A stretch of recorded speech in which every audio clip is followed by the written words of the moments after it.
Are you ready to dive deep into a world of mind-bending paradoxes? The kind of strange, twisting ideas that don't just confuse you. They pull you in.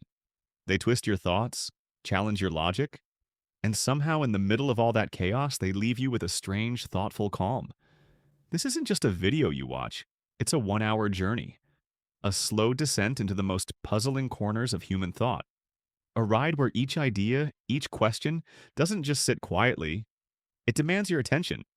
It dares you to stop, to think, to question what you've always believed to be true. If something in this journey sparks a thought, if even for a second your mind pauses and goes, wait, what? Then go ahead and hit that like button. And if you're someone who enjoys falling into these strange mental rabbit holes, if you crave more of this thought-provoking wonder, make sure to subscribe, because there's plenty more where this came from. Now, take a moment, clear your mind, and get ready to begin. Number 1, the lottery paradox. Imagine a huge lottery with millions of people having bought tickets, but the rules are clear. Only one person will win. Now, suppose you begin to think about each ticket holder one by one. This person can't win, you conclude.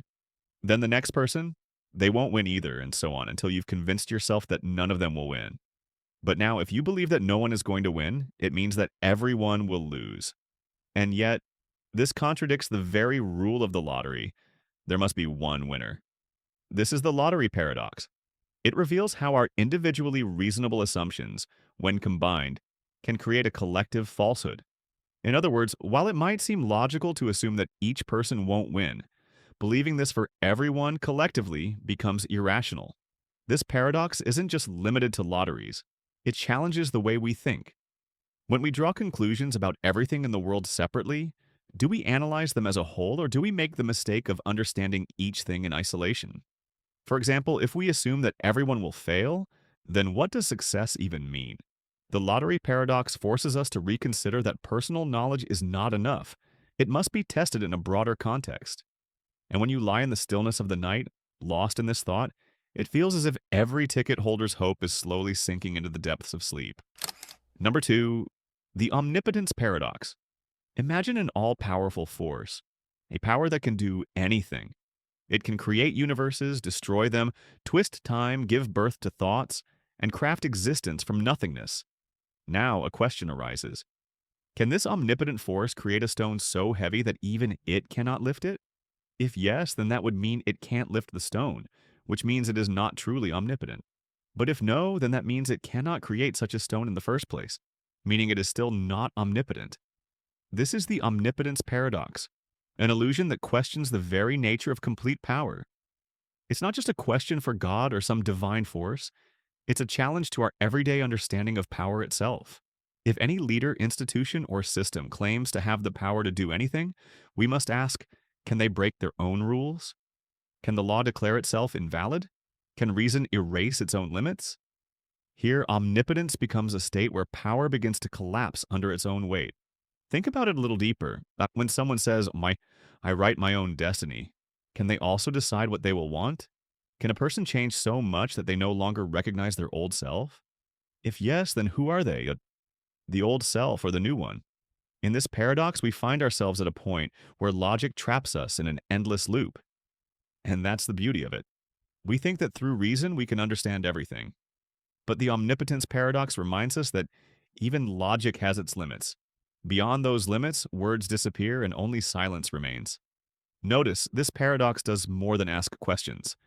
It adds more to our thinking than it subtracts. It forces us to confront the idea that perhaps we can limit our own power.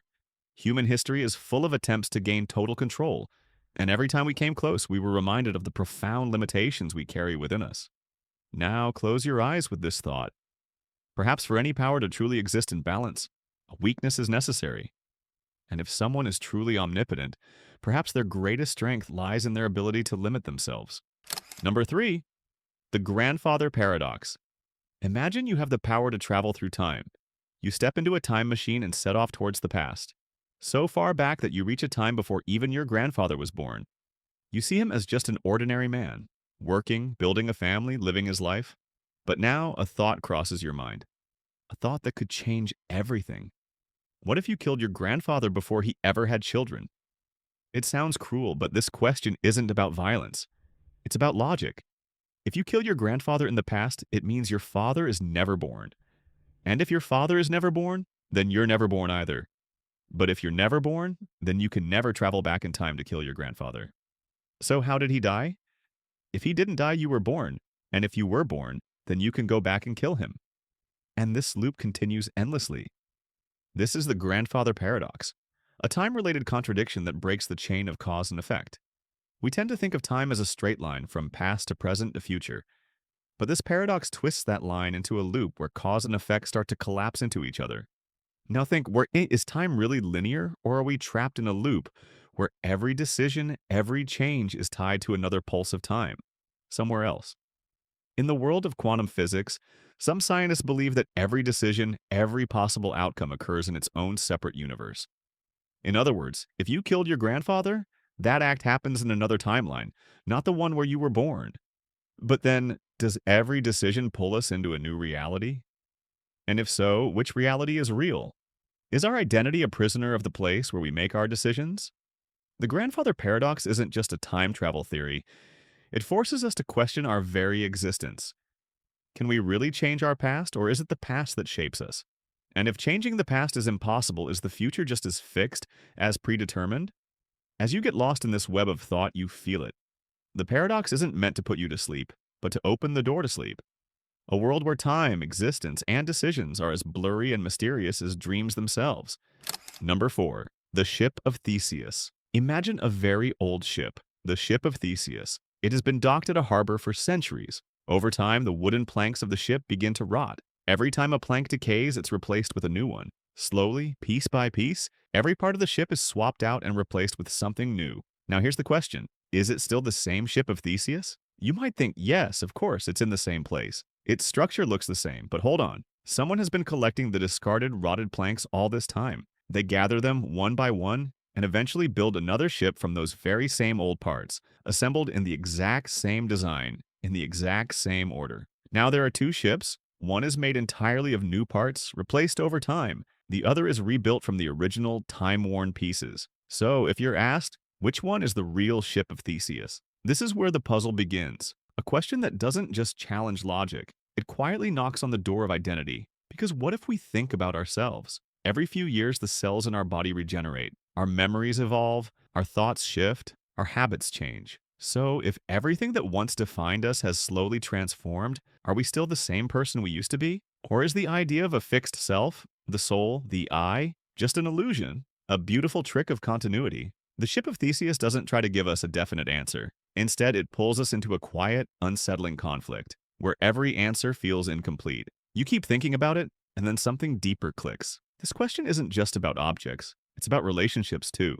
Sometimes a relationship changes slowly, a little at a time, through fights, through forgiveness, through shared experiences. Something changes with every moment, yet we still call it the same relationship. Other times we try to rebuild something using all the old parts. The same words, the same memories, the same routines. But something still feels different. Something essential feels lost. Why is that? Maybe the real question isn't about identity. Maybe it's about attachment. The Ship of Theseus isn't just a philosophical puzzle, it's a mirror, a reflection that shows us how deeply we crave the comfort of stability, even when everything is constantly changing. So, are you still the person you were as a child? Or are you just a story, a narrative stitched together from the old planks of past experiences? And if you've changed, then maybe that change, that constant, mysterious, beautiful change, is the real you. Number 5. The Bootstrap Paradox. Imagine one day you travel back in time and bring your favorite author's book with you. In the past, you give that book to a publisher, and the author becomes the writer of that very book. The book gets published, and it changes the world. As time passes, the book eventually returns to you. Now the question is, who really wrote the book? Was it you, the author, or perhaps no one at all? This is the Bootstrap Paradox, a time loop in which something exists without any real origin. It's named after the old saying, pulling yourself up by your own bootstraps, which sounds as impossible as this paradox itself. The very nature of this paradox mirrors that impossibility, something coming into existence without a starting point. Let's break it down with another example. Imagine a scientist from the future takes the design of a machine back in time. In the past, they build the machine and future generations study it. Later, that very scientist is born, grows up, and travels back to the future with the same machine design. Now ask yourself, who first designed the machine? It was never created, it only loops through time. The bootstrap paradox tears down the walls between cause and effect. We believe everything has a cause, every effect has a reason.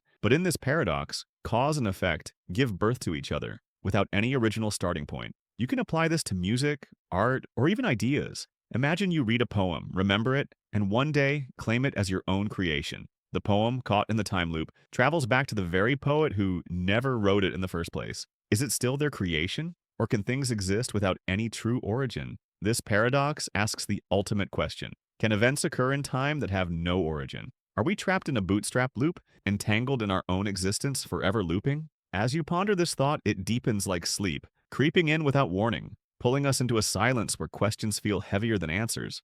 Number 6, Theseus's identity paradox. Now think about yourself for a moment. You pick up a childhood photo, a small smile, sparkling eyes, and innocent face. Then you look at your reflection in the mirror today. It's still you, but something has changed. So the question arises, are you the same person you were when you were a child? This is the personal identity paradox, a mental and philosophical labyrinth that asks, when we change constantly in our thoughts, bodies, memories, where does our identity truly remain? Imagine a man named Arav. At 20, he lives in his village, reads books, dreams of the future. 10 years later, he moves to the city. His thoughts change, his friends change, his habits change. By the time he's 50, he is a completely different person. His body has changed, his thoughts have changed, even his memories have blurred. So, is he still Arav? This question is tied to a deeper knot, the continuity of ourself, the identity continuity. Are we the sum of what we remember? Or are we what others perceive us to be? Or are we simply a flowing consciousness, constantly reshaping itself with every experience?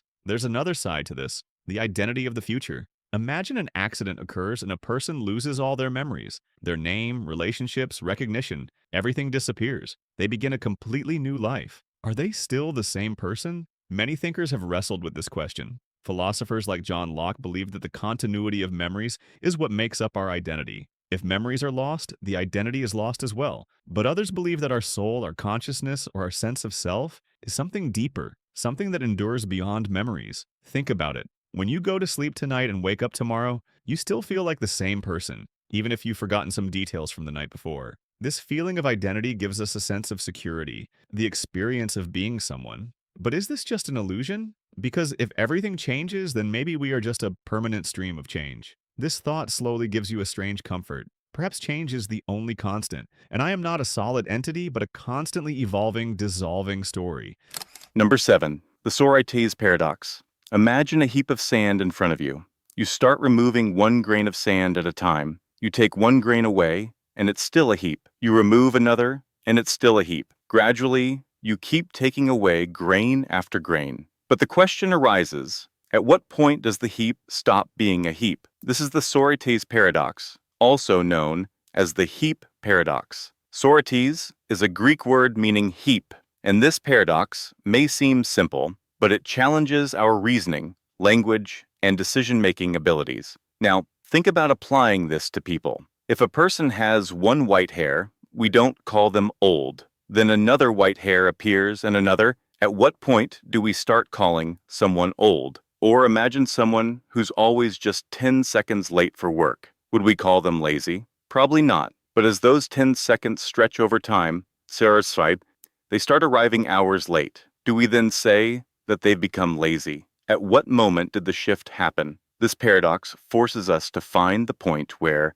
a gradual change suddenly becomes something else. At what exact point does quantity change into quality? Small changes often accumulate so gradually that we fail to notice the shift until everything is different. This isn't just a logical question. It's about the depth of human experience. Imagine a relationship changing slowly. A little distance, a little disagreement, a little silence. When did the relationship actually break? Which moment was the turning point? Perhaps we don't even realize, because change always comes so subtly. This is why the Sorites paradox teaches us not to take small changes lightly, because every heap is made up of a single grain of sand, and every downfall is made up of a single step. This paradox compels us to think about how many illusions exist within our language and thinking, things that appear simple but are incredibly complex beneath the surface. And when you lie quietly, reflecting on these thoughts, your mind begins to settle,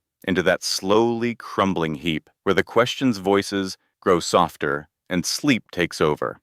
Number 8, the two envelopes paradox. Imagine that you are presented with two envelopes. Both contain money, but one envelope holds twice as much money as the other. Without looking, you are asked to choose one envelope. Now the question arises, should you switch envelopes once you've opened the first one? Let's walk through the scenario. Suppose you open the first envelope and find 1,000 rupees inside. Now, you reason that the second envelope either contains 500 rupees or 2,000 rupees. The probability of each is 50%. So you calculate the expected value of the second envelope like this. Text das expected value. Your cost dar 0.5 out times 500 rupees plus ka 0.5 out times 2,000 rupees hasner 250 rupees plus 1000 rupee samam 1250 rupee. However, here lies the paradox. If you switch and open the second envelope, and suppose it contains 1,000 rupees, you would then reason again that the first envelope might contain 500 rupees or 2,000 rupees. And so you'd end up in the same situation, thinking that you should always switch. This creates a paradox, because by applying the same logic repeatedly, you would end up constantly switching between the envelopes without ever reaching a conclusion. The paradox shows how seemingly logical reasoning can trap you in an endless loop of indecision and instability. The problem is, it's not that your logic is wrong, but rather that you are making an assumption based on incomplete or incorrect information. Here's where the flaw lies. When you opened the first envelope and saw 1,000 rupees, you assumed that it could either be the smaller amount, 500 rupees, or the larger amount, 2,000 rupees, without considering the unknown starting point of the amounts in the envelopes. The error is not in the way you reasoned, but in how you used incomplete information to come to a conclusion. In reality, the expected value calculation doesn't actually provide a reason to always switch. It is based on an assumption about the distribution of amounts, but the setup doesn't provide enough information to reliably make that assumption. This is why the paradox highlights the gap between our reasoning and the actual problem. What's happening here is that the paradox reflects a very human tendency. When we have limited information, we often feel that we know much more than we actually do. In the case of the two envelopes paradox, you feel like you're making a reasonable decision based on the calculation of expected value, but in truth, you're drawing conclusions based on an incomplete understanding of the situation. This paradox teaches us that changing our decision every time we encounter new information isn't always the wisest course of action. Sometimes the best decision is to hold on to what you already have, to pause and reflect, rather than chasing after an illusion of something better. And so, as you drift closer to sleep, this paradox lingers in your mind. You wonder, is the envelope I've chosen the best choice, or is there another envelope somewhere with my name on it? The paradox doesn't provide an easy answer, but it serves as a reminder that, in life, sometimes the best course is to accept uncertainty and stop trying to chase after every potential opportunity that appears, for there may always be another choice to make. Number 9. The crocodile paradox. Imagine the crocodile paradox. Your child has been taken by a crocodile and you're standing by the riverbank, heart pounding, breath caught in your throat. There, before you, is the crocodile, staring at you with cold, lifeless eyes. Then it speaks. I will return your child, but only if, and only if, you can tell me exactly what I'm going to do. In that moment, time seems to freeze. Now it's no longer just a matter of life or death, but a tangled web of logic, language, and prediction. You are faced with only two choices. Either you say, you will return my child, or you say, you won't return my child. Let's explore the first scenario. You say, you will return my child. If the crocodile does indeed return your child, then your prediction is correct, and the promise is fulfilled. But if the crocodile doesn't return your child, your prediction is wrong, and the promise no longer holds. Everything seems perfectly logical, but then comes the true paradox. Now imagine the second scenario. You say, you won't return my child. If the crocodile doesn't return the child, your prediction is correct, and according to the promise, the crocodile should return the child. But if the crocodile does return the child, your statement is wrong, and there is no longer any obligation for the promise to be fulfilled. In either case, the crocodile is trapped in its own promise. The vow contradicts itself, creating a paradox. This is a statement that applies to itself, a tangled logic where reasoning spirals inward, much like when someone says, this statement is false. If it's false, it must be true, and if it's true, it must be false. It's not just a linguistic game. It's a philosophical quagmire where promises, logic, and decisions intertwine, destabilizing trust. Have you ever wondered, if a promise cannot logically be kept, can it truly be called a promise? Laws, politics, and society often craft rules that create contradictions at every turn, where every decision seems to open a new paradox, and justice and injustice become mere games of perspective. Perhaps this is the greatest fear of the crocodile paradox, that moment when you are at the mercy of another, but their judgment is trapped in a web of logic, a snare that imprisons both you and them. And late at night, when you lie with your eyes closed, trying to sleep, do you ever wonder, what if a force like the crocodile really is playing with us? Can our logic, our predictions, ever save us from this game? Number 10. The barber paradox. Imagine a small village where there is only one barber, and in this village, an odd rule applies. The barber only shaves the men who do not shave themselves. In other words, if a man shaves his own beard, the barber cannot shave him. But if a man does not shave his own beard, the barber will shave him. Now think for a moment. What about the barber himself? If the barber shaves his own beard, according to the rule, he cannot shave himself, because he's a man who shaves his own beard. But if he doesn't shave his own beard, then, according to the rule, he should be shaved by the barber. This creates a paradox. If the barber shaves himself, he violates the rule. If he doesn't, he must shave himself. Whichever choice he makes, he ends up violating the rule. It's a contradiction. It may sound humorous, but this paradox shakes the very foundation of logic and set theory. This paradox, first introduced by the British philosopher and mathematician Bertrand Russell, deeply influenced mathematical logic. In fact, it's not just about a barber, it's about a profound problem where a rule contradicts itself. Russell also explained this paradox in another form. Imagine a list of lists that do not contain themselves. The question arises, does this list contain itself? If it does, then it cannot be on the list, because it's a list that does not contain itself. But if it doesn't contain itself, then it must be on the list. In either case, logic breaks down. The barber paradox points to self-reference and logical inconsistency. Now, think about the many systems, laws, and promises in our lives that are equally self-contradictory. In human society, there are often complexities where what is right and wrong isn't determined by logic, but by perspective. This paradox also teaches us that the boundaries between language, rules, and logic are not always clear. And as you lie in bed, nearing sleep, your tangled mind repeats a question. If you cannot do what you can do, then who are you?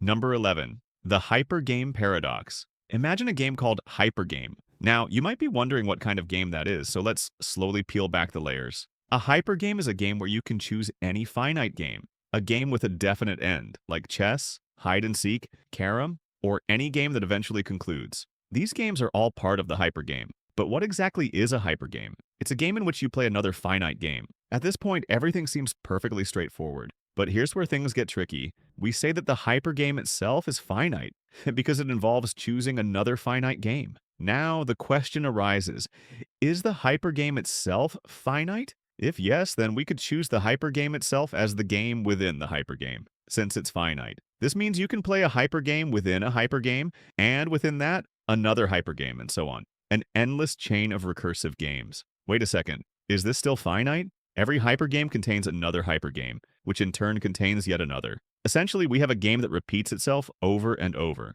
So, does it become infinite, or is it still finite? This is where the paradox begins. It seems simple enough. Choose a game from a list and play it. But as soon as you allow the hypergame to choose itself as part of its own game, it transforms into an infinite recursive structure where the game never ends. So, is the hypergame finite? If it's not, then it violates its own rules because it was supposed to only choose finite games. But if it is finite, then we can choose it again, and again, and again. The moment you select the hypergame within itself, the paradox begins. This is just like saying, I am making a list that contains only those things that do not include themselves. The hypergame paradox teaches us something profound. Sometimes the rules of a system can destabilize the system itself when they are applied to the system itself. This paradox points to that fragile line between language, rules, and definitions, where boundaries become blurry. Now think about how many such hypergames exist in our society, in our thinking, and even in our dreams. Every time we think we've figured something out, another layer opens up, another repetition, another depth. And when you lie in the stillness of the night,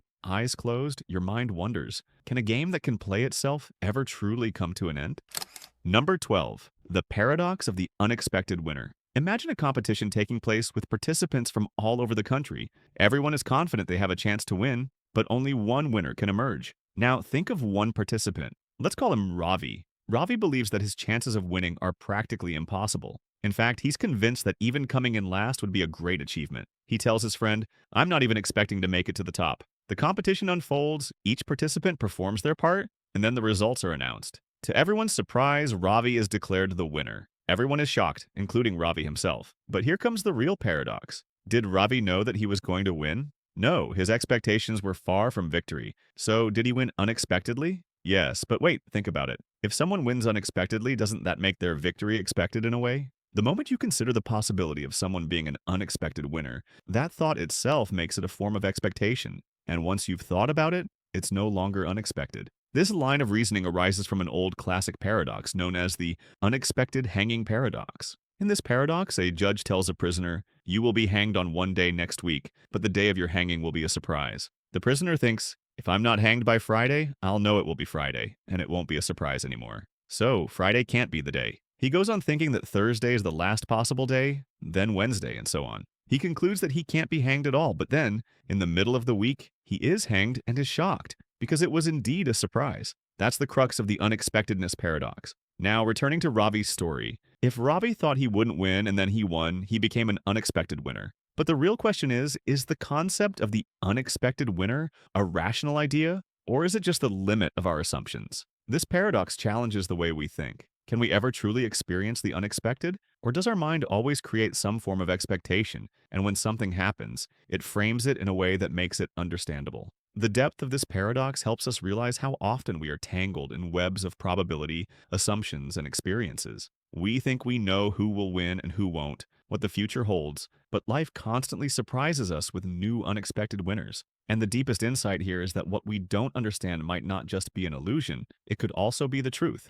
Number 13, the Grand Hotel Paradox. Imagine a hotel, not a small one, not even a big one, but a hotel with an infinite number of rooms. This hotel is called the Grand Hotel of Infinity. The rooms are numbered 1, 2, 3, 4, and so on. They never end. Now, picture that every room in this hotel is occupied. There isn't a single empty room. Room number 1 has one guest, room number 2 has another, room number 3, and so on, all the way to infinity. Then one day a new guest arrives at the hotel and asks, "Is there any room available?" You might think the answer is obvious. No, every room is full. But the hotel manager smiles and says, "Of course there is a room available." "How?" he explains. "All I need to do is move each guest to the room with the next higher number." So the guest in room 1 moves to room 2, the one in room 2 moves to room 3, and so on. This way, room number 1 becomes vacant, and the new guest can check in there. Amazing, isn't it? Even though all the rooms were occupied, a new guest still managed to fit in.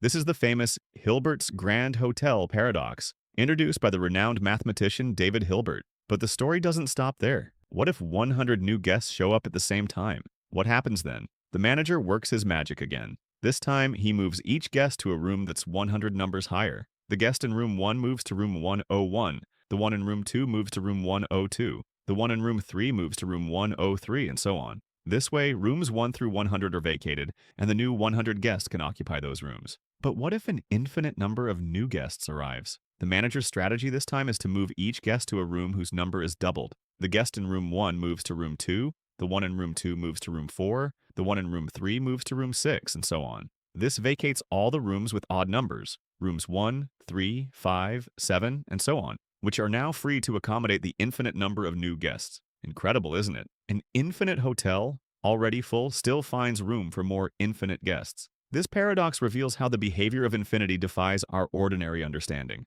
We tend to think that if something is completely full, there's no more space for anything else. But with infinity, there is no full point. We think that 100% means the end. But with infinity, 100% can still be spread out. The Grand Hotel Paradox isn't just a mathematical trick. It challenges the limits of our thinking. Imagine if our thoughts, our imagination, our time were also infinite. Could we add even more possibilities to them? This paradox leaves us with a philosophical question. Can our limited understanding ever truly comprehend the infinite? Or are we always like that hotel, where even when every room is filled, new doors of possibility can still open? Number 14. The Sword and Shield Paradox. Once upon a time in ancient China, a merchant stood in a bustling marketplace. In his hands he held two objects, a spear and a shield. His voice rang out loud and proud as he tried to sell them to the curious crowd gathered around. First, pointing toward the spear, he declared, "This is the sharpest spear in the entire world. There's nothing it can't pierce. No shield, no armor, no wall. Nothing can stand in its way." People gasped in amazement. A spear that could pierce anything? That was extraordinary. Then, with equal flair, he lifted the shield high and said, "And this is the strongest shield ever made." It is completely unbreakable. No spear can penetrate it. Nothing can get through. The crowd buzzed with excitement. The best spear, the best shield. The merchant looked pleased, but then, from the middle of the crowd, a man raised his voice and asked a single, simple question.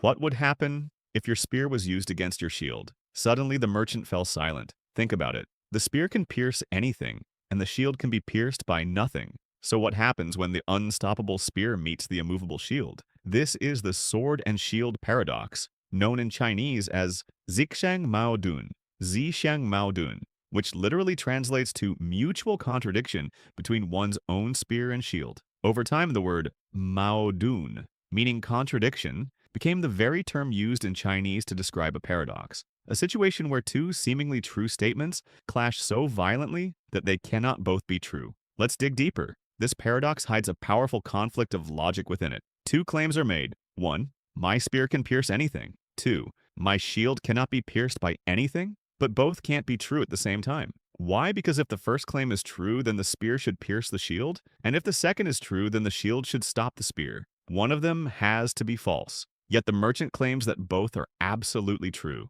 That's where the contradiction lies. This paradox isn't just a clever tale. It shows us something profound. That language can be sly, even deceptive. It reveals how easily we can be swayed by bold statements, even when they cancel each other out. Contradictions like this aren't just found in ancient fables. They appear in our everyday lives all the time. Take this sentence, I never lie. Is that always true? Can anyone claim that and be completely believed? Or, this rule applies to everyone, except you. Is that really a rule? Or a loophole pretending to be one? The sword and shield. Paradox teaches us that when two perfect ideas collide, the truth is often hidden in that very collision. And sometimes from that tension, a whole new understanding is born. This story isn't just about a clever merchant. It's about how absolute claims, when faced with each other, can break down under their own weight. Think about it. How often do we hear leaders say, my policy will fix everything. It has no flaws. Really? Is that even possible? Or is it just another merchant trying to sell us both a spear and a shield at the same time?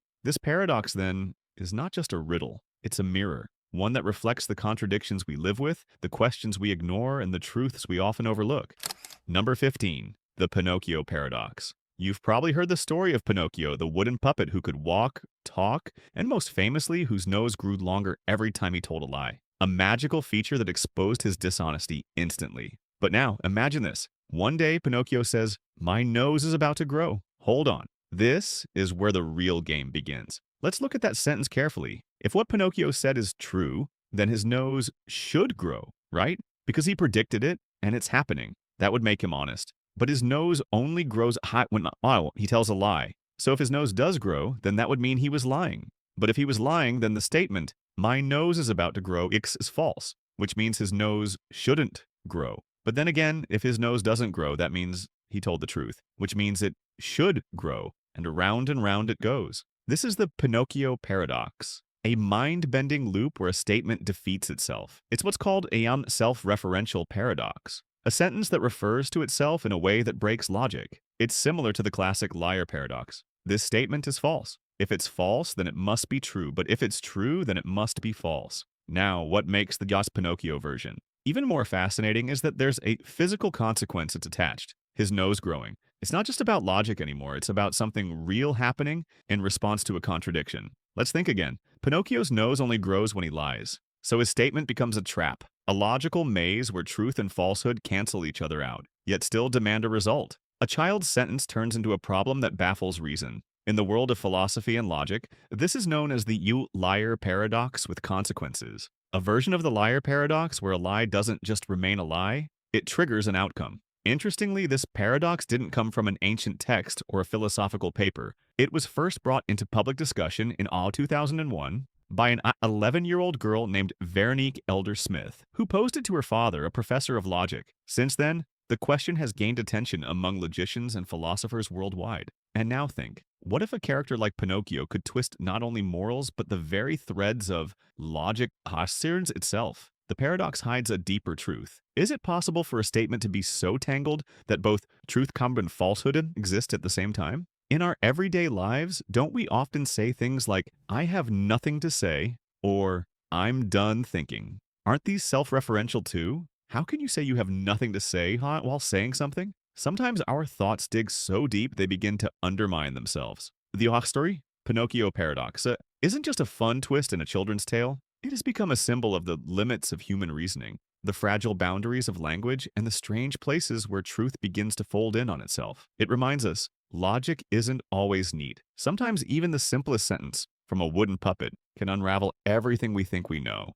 Number 16. The card paradox. Imagine this. There's a card in front of you, nothing fancy, just a simple card, like a torn page from a notebook. On one side of the card, a sentence is written. The sentence on the other side is true. Curious, you flip the card, and what do you find? The sentence on the other side is false. Now, pause, take a moment. Let those two sentences sink in. On one side, the sentence on the other side is true. On the other, the sentence on the other side is false. Here's the question. Which one is telling the truth, and which one is lying? Let's try to solve this. Suppose the sentence on the first side is true. That would mean the second side is indeed telling the truth. But the second side says the first sentence is false. Wait, how can that be? If the first is true, the second must be true, but the second says the first is false. A contradiction. All right, let's flip our assumption. Say the first sentence is false, then the second sentence becomes true, right? Because it says the first is false, and we just assume that's correct. But if the second sentence is true, that means the first is indeed false, which makes the second sentence true, which makes the first false, which makes the second true.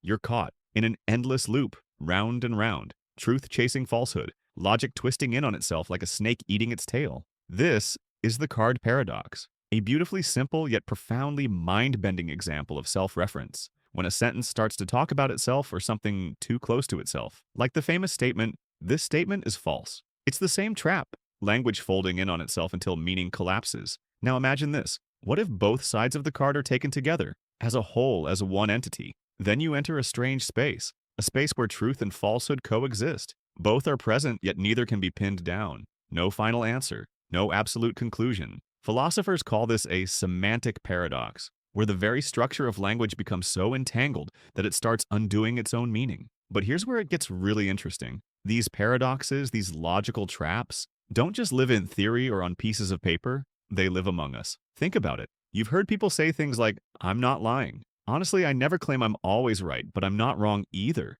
Sentences where truth and deception dance together, each leaning on the other. This is what the card paradox teaches us, that not everything that appears straightforward is truly logical, that even the clearest of sentences can hide a labyrinth of meaning. Sometimes the game of words creates such a tangled web that even logic gets trapped. And that's the mystery. That's the beauty. The card paradox is not just a puzzle, it's a mirror, reflecting the strange, often contradictory world we live in. A world where meaning isn't always clear, where truth isn't always just one side of the card. Would you like this formatted for voice narration or stage performance? Number 17. The twin paradox. Imagine two twin brothers. Let's name them James and John. Now, James embarks on a scientific mission. He climbs aboard a spacecraft and travels at a speed so fast, nearly at the speed of light. Meanwhile, John stays on Earth. James's journey takes him far, to a distant star, and after completing his mission, he turns around and heads back to Earth. When the brothers finally meet again, something extraordinary happens. James, who only spent a few years on his journey, returns to find that John has grown old while James himself is still young. But how? How could two twins born at the same time now be so different in age? This, my friend, is the twin paradox. This paradox is tied to Einstein's theory of special relativity, which suggests that when an object moves close to the speed of light, time slows down for it. This phenomenon is called time dilation. In other words, the speed at which James traveled actually slowed down his passage of time. While time flowed at its normal pace for John on Earth, it ran much slower for James as he journeyed through space. So, when James returned, many years had passed for John, but for James only a few years had gone by. Now, here comes the real paradox. According to Einstein's theory, motion is relative. In simple terms, no one can definitively say that James was the one moving. After all, John was also moving relative to James's spaceship. So why did time slow down only for James and not for John? This is why it's called a paradox. On the surface, it seems to contradict the concept of relativity, but the solution lies in a small detail. James didn't just travel in one direction. He changed direction. He stopped, turned around, and accelerated back towards Earth. John, on the other hand, remained stationary. It's this difference, the acceleration, experienced by James, that caused the time to behave differently for the two of them. So, in reality, there's no contradiction. This is just a stunning example of how Einstein's theory works. But here's the deeper question. If time flows differently at different speeds, does that mean our understanding of the universe changes as well? Is aging only a biological process, or is it also a physical phenomenon? Does time pass the same for everyone, or is everyone living in their own, personal time? The twin paradox forces us to ask,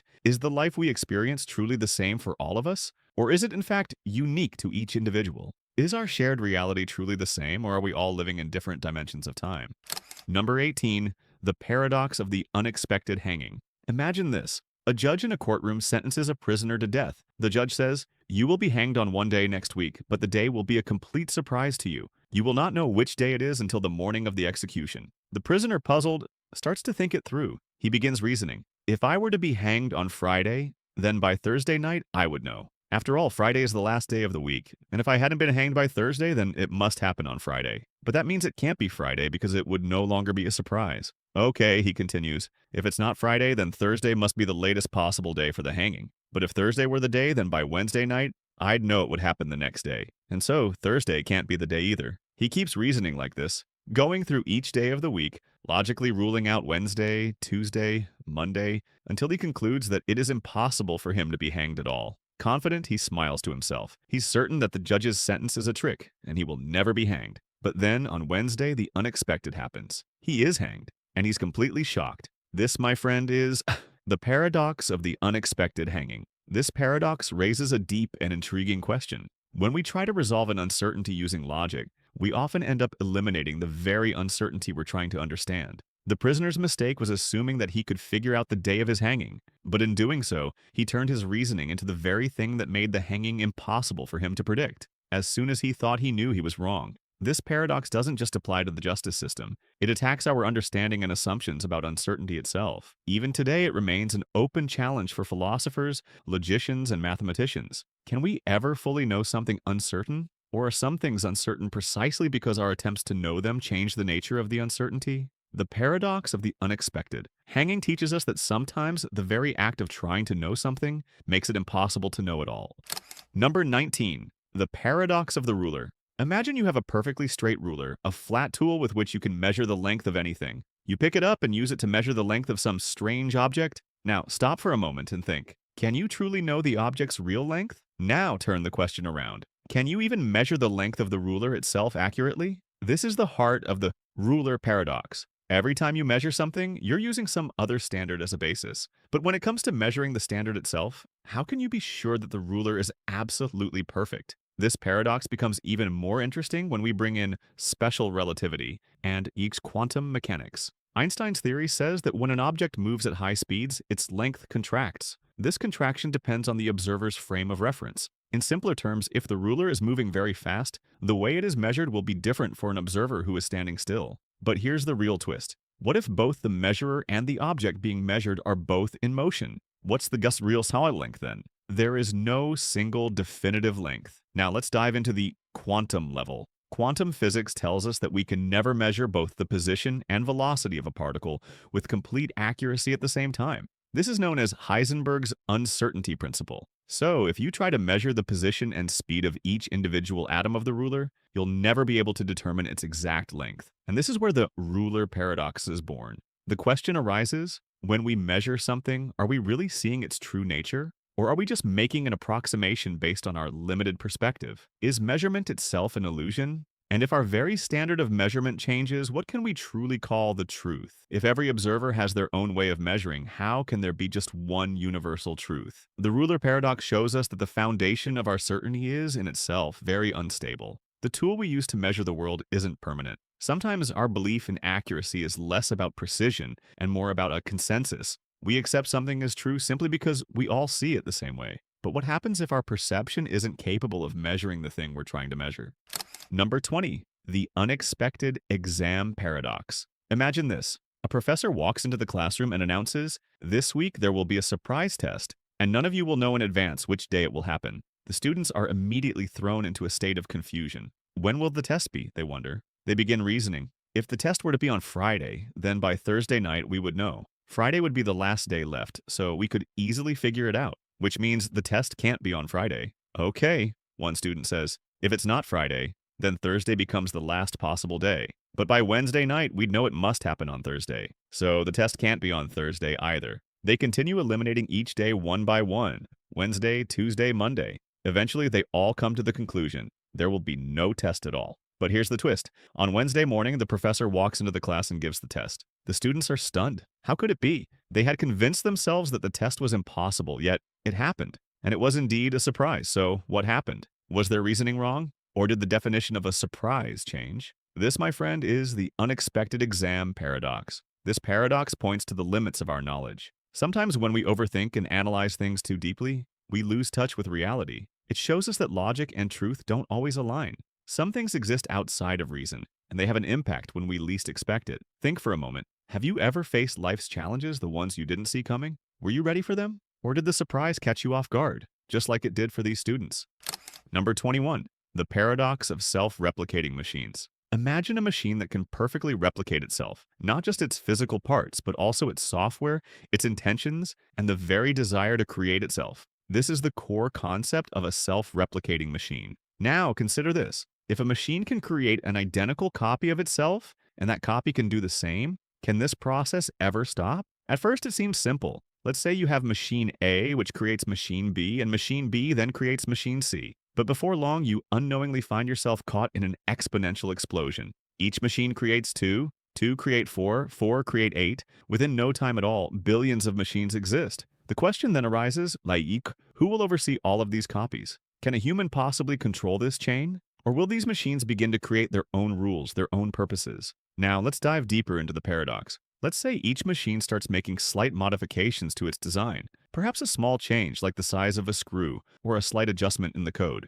But after 100 generations, thousands of copies later, the machine has evolved so much that it's no longer the same machine that was originally created. So the question becomes, is it still the same machine? Or has it changed so much that it has become an entirely new species altogether? This paradox reminds us of the ship of Theseus, where every part of a ship is replaced, and the question is raised, is it still the same ship, but the self-replicating machine? Paradox takes this to another level. It's not just a change in parts, but the development of machines that make independent decisions. And what if these machines decide one day that humans are no longer needed? Now think about this. If these machines were sent to another planet where they would have to repair themselves, gather new resources, and adapt to a completely different environment, would they eventually become the planet's native species? Could they ever return to their original form? The Yasmik self-replicating machine. Paradox Umbra isn't just about machines. It questions fundamental concepts like evolution, transformation, and autonomy. If a creation becomes more capable than its creator,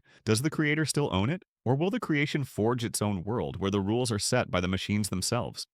Number 22. Dichotomy paradox. Imagine you want to leave a room and the door is just 1 meter away. You take your first step, covering half the distance, 0.5 meters. Then you cover half of the remaining distance, which is 0.25 meters. After that, you cover half of the new remaining distance, which is 0.125 meters, and so on. With every step, you only cover half the remaining distance. The paradox arises when you ask, will you ever reach the door? This is the dichotomy paradox, which was first presented by Zeno of Elea over 2,500 years ago. The simple idea behind this paradox is that in order to cover any distance, you must first cover half of it, then half of the remaining distance, then half of that, and so on. According to the theory, this process never ends, and thus you can never actually reach the goal because there's always another half distance to cover. At first, this reasoning seems simple and clear, but the result is strange. We all know that people walk and eventually reach their destination. Yet this paradox tells us that every movement, every journey is divided into an infinite number of parts. So the question arises, are we truly passing through an infinite number of small segments that we can't even feel? Now think about this. If something is divided into infinite parts, shouldn't it take infinite time to complete? How then can we cover 1 meter in just a few seconds? This paradox challenges our way of thinking, but math helps us here. If you add up all the halves, half, then a quarter, then an eighth, and so on, it turns out that the sum of these infinite parts is finite. Specifically, the sum of 1/2 plus 1/4 plus 1/8 plus 1/16 plus is 1. This means that even though there are infinite divisions, the total distance covered is still finite, and you will reach the door in a finite amount of time. The Yarsak dichotomy paradox highlights an interesting idea. Even though the process seems endless, we can still accomplish the task because the total sum of infinite steps converges to a finite value. This paradox forces us to reconsider how we think about space, time, and infinity. And it also demonstrates how we can resolve seemingly impossible tasks by understanding the nature of infinity and limits. Number 23, liar's paradox. Imagine a person standing in front of you saying, I am lying. It sounds simple at first, but think about it. What does this statement mean? Is it true or false? If the person is telling the truth, then the statement, I am lying, is true, meaning the person is lying, which contradicts the initial truth. But if the person is lying, then their statement is false, which means the person is not lying, implying the statement is true. We find ourselves trapped in a loop where each answer contradicts the other. This is the liar's paradox, a statement that negates its own meaning. It's a logical puzzle where the truth value of the statement keeps reversing, creating a paradox. Digging deeper, the liar's paradox is not just a playful language game. It's a complex logical maze that raises questions about the nature of truth and falsehood. If a statement claims to be false, can there ever be a definite truth for that statement? This paradox isn't just theoretical, it applies to real-world scenarios as well. In modern contexts like social media, politics, and rumors, we often encounter claims that seem self-contradictory. For example, a piece of news might be false, but it might also claim, I am not false. How do we trust such statements? In these situations, the liar's paradox reminds us that sometimes the line between truth and falsehood becomes so blurred that logic and language get caught in their own web. This paradox extends beyond just individual statements. It can affect entire systems. Imagine a database that only stores true statements. Now, if we add a sentence like, this sentence should not be in the database, we face a dilemma. If it's in the database, it must be wrong. But if we remove it, it's correct, creating an endless cycle of contradictions. There's another variation of this paradox. This sentence is false. This short sentence leads to a massive philosophical upheaval and even influences fields like mathematics, logic, and computer science. One of the most famous results inspired by this paradox is Gödel's incompleteness theorem, which suggests that in mathematics, there are limits to what can be proven true or false. The liar's paradox played a significant role in shaping this realization, revealing the limitations of our logical systems. In summary, the liar's paradox challenges our understanding of truth, forcing us to confront the possibility that some things might be inherently unknowable or self-contradictory. It's not just a theoretical puzzle, but a concept that impacts the very way we think about knowledge, logic, and even the systems we build. Now think about it. If our minds can come up with ideas that negate themselves, does that mean there are no limits to our thinking? Or does our reasoning sometimes lead us to a point where no answer is possible? The liar's paradox shows us a mirror where language, thought, and the concept of truth collide and create uncertainty. So the next time someone says, I am lying, it might not just be a sentence. They might be sending you into an infinite maze of logic. Not every puzzle has a solution. Sometimes the questions themselves take us deeper. If you want to hear more stories that will blow your mind and put you to sleep, make sure to subscribe to the channel, like the video, and join us next time for another Tangled Thought. Thank you.